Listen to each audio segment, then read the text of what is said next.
Your small business is not failing, it is bleeding. Not in one big mistake, but in bad business habits you repeat every single day. You are working 80 hours a week, you are landing new clients, your revenue is going up, but your profit, your cash flow, not growing.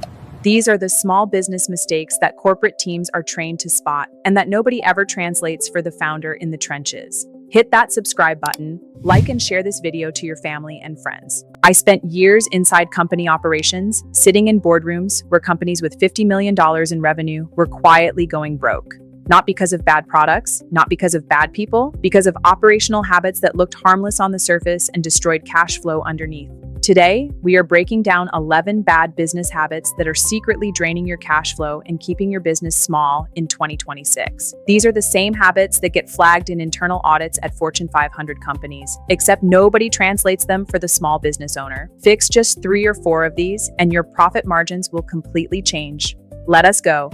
Habit 1, the single account trap.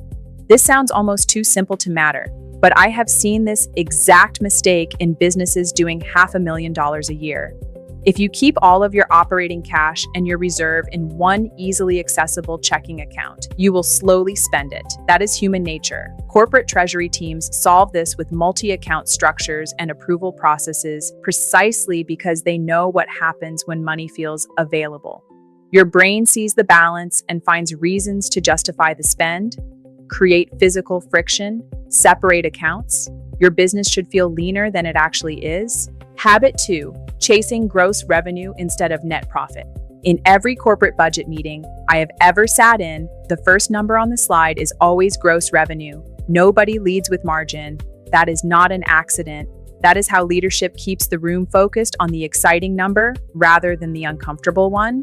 Top-line revenue is the vanity metric everyone puts on their thumbnail. But here is the truth. Scaling gross revenue without tracking your net profit margins means you might be scaling your overhead faster than your actual wealth. Status does not pay your payroll. Habit 3, the down payment illusion. When a business finally builds up its first $10,000 in reserves, business owners feel like they have graduated, and that feeling is exactly when the mistake happens. They use the cash reserve as a down payment on a major upgrade, a new office lease, an expensive agency retainer. This is almost always the wrong move. It wipes the safety net back to zero and commits them to a high fixed monthly cost. Inside corporate, we call this buying from desperation. Wealthy founders and large companies buy from a position of strength, high cash reserves, low urgency. That position is what gives them negotiating power. Habit 4, ignoring business CapEx. In commercial real estate, every serious investor budgets for capital expenditures. The guaranteed future costs that look invisible on a good month. A $7,000 HVAC unit, a roof replacement.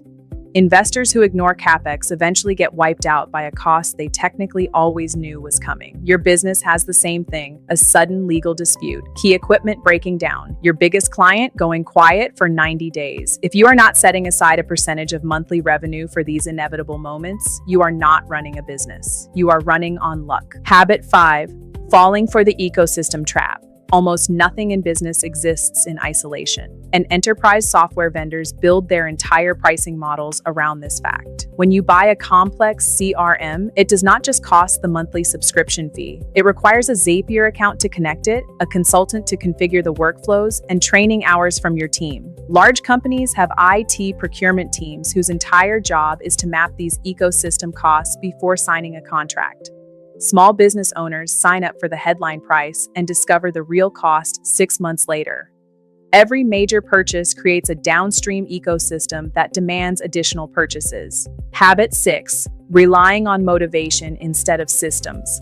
Your small business has an employee handbook, compliance checklists, automated payroll, a documented onboarding process. None of that exists because corporations trust people. It exists because they fundamentally understand that motivation is an unreliable input. They engineer the output so it happens regardless of how anyone feels on a given Tuesday. Your business needs the same infrastructure, automatic transfers to your reserve account, scheduled invoice reminders, pre-built templates. If your business only runs when you feel inspired, it will not survive the first rough quarter. Habit 7, business lifestyle creep.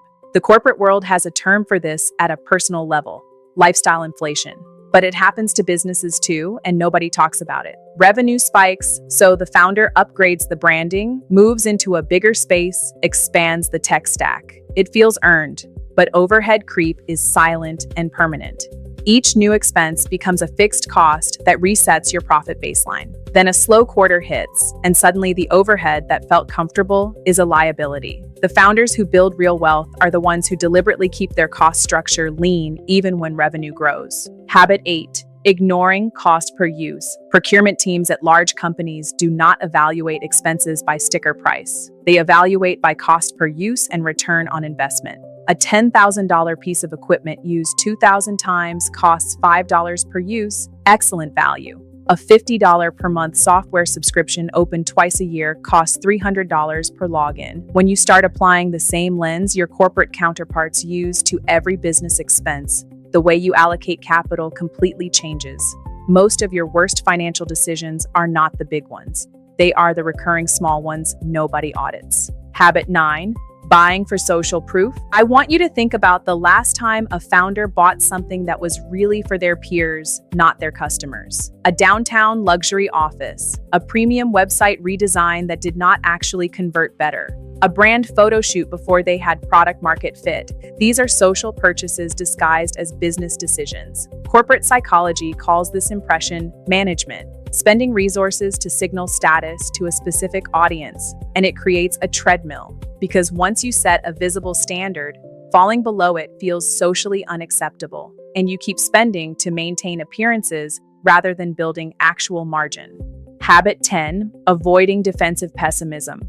Risk management teams inside corporations do not assume everything will go right. They run scenario analysis, stress tests, and pre-mortem exercises, mentally rehearsing the disaster before it happens. This is not pessimism, it is preparation. Founders who survive long-term are the ones who have already lived through the scenario in their head. Losing the biggest client, a sudden market shift, a key team member leaving. Because they have processed the worst case in advance, they have already built the reserves and contingency plans required to survive it. Broke founders assume good conditions will continue. Profitable founders plan for when they won't.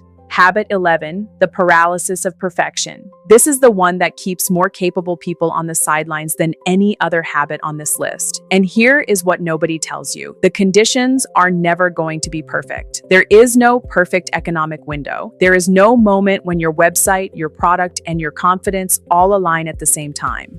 Inside corporate, there is a concept called a minimum viable decision, the threshold of information required to move forward intelligently, not perfectly. The companies that move at minimum viable decision consistently outperform the ones waiting for certainty. The only version of your business that matters is the one you decide to build right now, with exactly what you currently have. If you recognize yourself in any of these habits, do not panic. Every successful founder has made these mistakes. The difference between the founders who stay small and the ones who build something real is not talent. It is not timing. It is that the successful ones identified the leak and plugged it. You do not need to fix all 11 today. Pick one. Separate your operating cash from your reserve fund this week. Cancel the subscription with a terrible cost per use. Build the system that runs when your motivation doesn't. These aren't theories. These are the exact frameworks corporate teams use to protect cash flow and build real organizational resilience at scale. And now you have them. If this helped you spot even one leak in your business, subscribe. Because in the next video, we're going deeper. We're breaking down 7 business lies you still believe that are keeping your company small. The same myths even experienced founders operate on, and they're costing you more than you think. I'll see you in the next one.